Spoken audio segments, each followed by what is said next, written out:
Welcome back to my channel. আশা করি আপনারা সবাই ভালো আছেন। আজকের রেসিপি বাটার নান। আমরা সবাই জানি বাটার নানে ইস্ট ব্যবহার করতে হয়।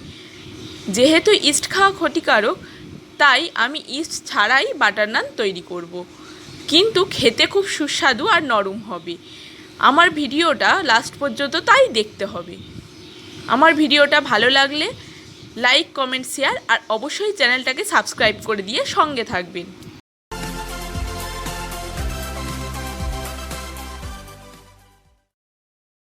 প্রথমে আমি একটা পরিষ্কার পাত্র নিয়েছি।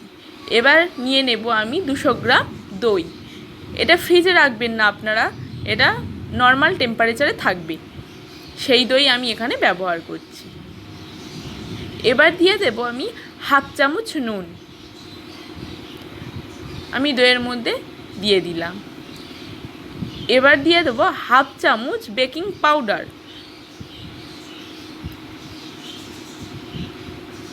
1/3 স্পুন বেকিং সোডা দিয়ে এবার একটু ভালো করে মিশিয়ে নেব।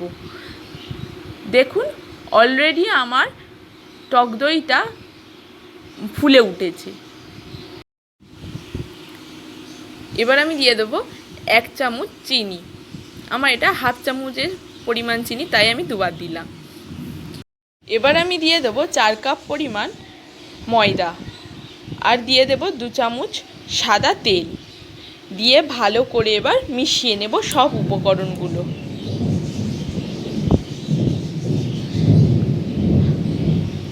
এবার দিয়ে দেব আমি দুধ। এখানে গরুর দুধও ব্যবহার করতে পারেন, আর আমুল স্প্রে দুধও একটু গরম জল করে গুলে রাখতে পারেন। এবার আমি এইভাবে মেখে আমার ডোটা তৈরি করে নেব। আমার ডোটা তৈরি করা হয়ে গেছে। এবার আমি দিয়ে দেব বাটার। আপনারা এখানে তেলও ব্যবহার করতে পারেন। আমি বাটার দিয়ে একটু মিশিয়ে রেখে দেব। বাটারটা দিলে আরও ভালো লাগবে খেতে। যেহেতু বাটার না, তাই বাটারের ছোঁয়া তো থাকতেই হবে। এবার আমি এইভাবে ঢেকে কিছুক্ষণের জন্য বন্ধ করে রাখব, মিনিমাম 2 ঘন্টা। এবার আমি ঢাকাটা খুলে দেখছি, দেখো কতটা ফুলে উঠেছে। আর এরকম বড় বড় সাইজ করে লেচি কেটে নিতে হবে।